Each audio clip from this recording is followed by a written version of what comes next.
મોચી એકતા charitable trust Vadodara દ્વારા વિનામૂલ્યે foolscap ચોપડાનું વિતરણ કરવામાં આવ્યું. માનનીય પ્રધાનમંત્રીના ઈંધણ બચાવવાના આહવાનથી પ્રેરિત થઈને મોચી એકતા ચેરિટેબલ ટ્રસ્ટ વડોદરા દ્વારા વડોદરા જિલ્લામાં વસતા અને અભ્યાસ કરતા મોચી સમાજના જરૂરિયાતમંદ વિદ્યાર્થીઓ અને સંસ્થા સાથે જોડાયેલા હોય તેમને જરૂરિયાત મુજબ તેમના રહેઠાણથી નજીક જ કેન્દ્ર પર વિનામૂલ્યે ફૂલસ્કેપ ચોપડાનું વિતરણ ખૂબ જ સુંદર આયોજન કરવામાં આવ્યું હતું.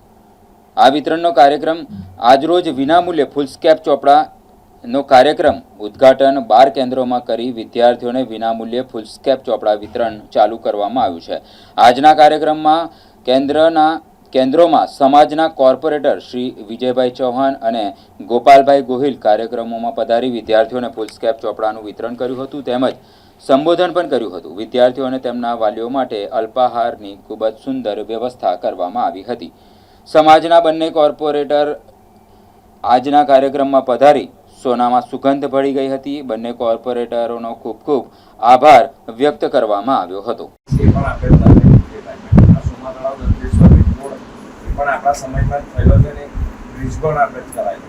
ત્યાર પછી પાર્ટીમાં અલગ અલગ સંગઠનની જવાબદારીઓ મળતી રહી અને એ આપણે લેતા જ રહ્યા.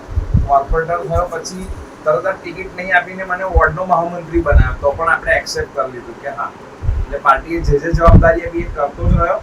અને ત્યાર પછી અત્યારે 2026માં ફરી એક વખત જવાબદારી આપી. વોર્ડ નંબર 16 એટલે બહુ મોટો લાગે છે. પરિવાર 4 રસ્તાથી આપણે ચાલુ કરીએ ને તો તરસાડી સ્મશાન, શુદ્ધો ભટ્ટો, નવગ્રહ મંદિર, પ્રતાપનગરથી ચાલુ કરીને એટલે કપૂરે ગામ, ત્યાં પછી દાદરાવાડી પાણીની ટાંકી છે ને, ગણપતિ મંદિરની સામે લક્ષ્મીજીનું મંદિર છે, ત્યાંથી લઈને પરિવાર 4 રસ્તાએ આખો અંદરનો સમગ્ર વિસ્તાર લાગે. અને એ સિવાય બી તમારે કંઈ પણ સમાજના નામે કામ કરાવવું હોય કે ગમે તે હોય, તમારે પોતાનો સોસાયટીનો કોઈ પ્રોબ્લેમ હોય તો મને ચોક્કસ મારો ફોન નંબર છે.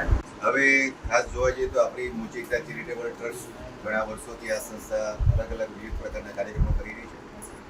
ખાસ શૈક્ષણિકની અંદર આપણે જોવા જઈએ તો ફૂલસ્કેપ ચોપડા વિતરણ છે, શિષ્યવૃત્તિ વિતરણ છે અને ફૂલસ્કેપ ચોપડાની અંદર અત્યારે આપણે માનનીય વડાપ્રધાન નરેન્દ્રભાઈ મોદી સાહેબે એક આહવાન કર્યું કે પેટ્રોલની બચત કરવી. તો અમારી કમિટીની અંદર પ્રમુખશ્રી સાથે બધા કમિટી સાથે ચર્ચા કર્યા મુજબ એવું લાગ્યું કે ભાઈ આપણે પહેલા એક જ જગ્યાએ રાખવાના હતા, પણ ના, પણ આપણે પ્રધાનમંત્રી સાહેબે કીધું છે કે પેટ્રોલની બચત થાય તો વિદ્યાર્થીઓના ઘરથી નજીકમાં આપણે કેન્દ્ર થાય, એ દ્રષ્ટિથી આપણે વડોદરા શહેરમાં 12 સ્થળો ઉપર કેન્દ્ર સ્થાપના કરી અને જેની શરૂઆત આજે આપણે કરી છે. અને કુલ 15 દિવસ સુધી આ ફૂલસ્કેપ ચોપડા વિતરણનો કાર્યક્રમ પૂર્ણ થશે. અને ફૂલસ્કેપ ચોપડા વિતરણ કાર્યક્રમમાં કેવું છે, મિનિમમ 6 ફૂલ ચોપડાથી લઈને 12 ચોપડા સુધી આપણે આપવાના છે. અને પહેલા ધોરણથી લઈને કોલેજના તમામ વિદ્યાર્થીઓને આપણે આપવાના છે. અને ખાસ આપણે આ વખતના ચોપડાની અંદર વિવિધતા એ છે કે IS GSM ACGSM નો પેપર આપણે વાપરો, સારી ક્વોલિટીનો.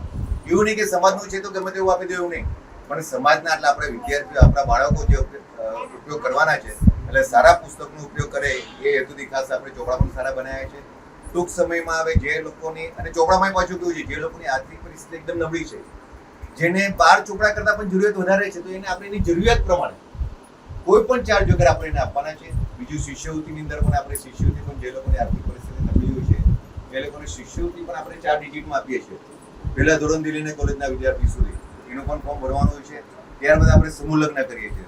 તો સમૂહ લગ્નની અંદર પણ જે કન્યા એટલે જે દીકરીના મા બાપ નથી, જે નિરાધાર છે, તો એવી દીકરીઓનો આપણો સંપૂર્ણ ખર્ચ સંસ્થા ભોગવે છે. અને આપણે ગયા વર્ષે તો આપણે એ પણ ચાલુ કર્યું કે જે જગ્યાએ રહે ત્યાંથી લગ્ન સ્થળ સુધી બધા મહેમાનોને આવવાનું ટ્રાન્સપોર્ટેશનની પણ વ્યવસ્થા સંસ્થા આપણે પ્રોવાઈડ કરે છે. બીજું કે આપણે જીવનસાથી પસંદગી મેળો પણ આપણે અત્યારે ગુજરાત ખાતે સૌથી વધારે આપણે કરીએ છીએ. એની અંદર 1200 થી 1300 જેટલા બાયોડેટા પ્રાપ્ત થાય છે. અને ખૂબ એક ખુશીની વાત એ છે કે આ વર્ષે ટૂંક સમયની અંદર આપણે એક આપણી સંસ્થાની એપ પણ બનાવી રહ્યા છે, જેની અંદર તમામ માહિતી એની અંદર ઉપલબ્ધ થશે. અને આપણે ગુજરાતની અંદર નહીં પણ ઇન્ડિયાની અંદર જોવા જઈએ તો પ્રથમ મોચી સમાજની એક એપ આપણે સારા પ્લેટફોર્મ પર બનાવી રહ્યા છે, જેની અંદર સંપૂર્ણ માહિતી અંદર આપશે. અને અત્યારે આપણે આજે અને ડિજિટલ યુગ ઉપર આપણે મુખ્યમંત્રી સાહેબ, આપણે પ્રધાનમંત્રી સાહેબ કહે છે નરેન્દ્ર મોદી સાહેબ કે ડિજિટલ, તો ડિજિટલ જવાની અંદર પણ આપણે અત્યારે તમે આ વર્ષે અત્યારે સહી કરીને લઈ લેશો, પણ આવતા વખતે તમે આવશો ને તો તમારે ખાલી અંદર ફિંગરપ્રિન્ટ મૂકી દો, તમારો QR કોડ સ્કેન કરો ડિજિટલ ઉપર. એટલે આ કોન્સેપ્ટની અંદર આપણી અત્યારે એપ પણ બની રહી છે. ટૂંક સમયમાં લોન્ચ થશે એટલે તમને ગ્રુપની અંદર રિસિપિયન્ટ મૂકશે અને આપણે બધાય ડાઉનલોડ કરી અને બધા ડેટા પણ અંદર નાખવાના છે. આવા વિવિધ પ્રકારના કાર્યક્રમો આ સંસ્થા દ્વારા થઈ રહ્યા છે. ધારો કે અત્યારે ઘણા ખરા આપણા વડોદરા શહેરની અંદર એકલા રહે છે વૃદ્ધો, જેની પરિસ્થિતિ પણ નબળી છે, તો એવા લોકોને દર મહિને સાહેબ આપણે 17 થી 20 કિલોની અનાજની કીટ એમની ઘરે જઈને પહોંચાડીએ છીએ. એવા પણ આપણે દર મહિને લગભગ એવરેજ 10 થી 20 જેટલી કીટો આપણે પ્રોવાઈડ કરી છે. અને શરદ પૂનમ જે રીતે આપણા લલા બાબા થઈ ગયા, એમના જન્મતિથિ નિમિત્તે આપણે શરદ પૂનમના દિવસે ગરબા હરીફાઈ કરી છે. ગરબા હરીફાઈની અંદર પણ આપણે અલગ અલગ 4 કેટેગરીમાં બાળકોને અને દરેક કેટેગરીને ઇનામ વિતરણની અંદર ચણિયા ચોળીથી લઈને જે જેન્ટ્સ હોય છે એ લોકોને પેન્ટ શર્ટનું કાપડને આપણે આવા વિવિધ પ્રકારના કાર્યક્રમો આ સંસ્થા કરી રહી છે. બોલો લાલા બાપાની જય.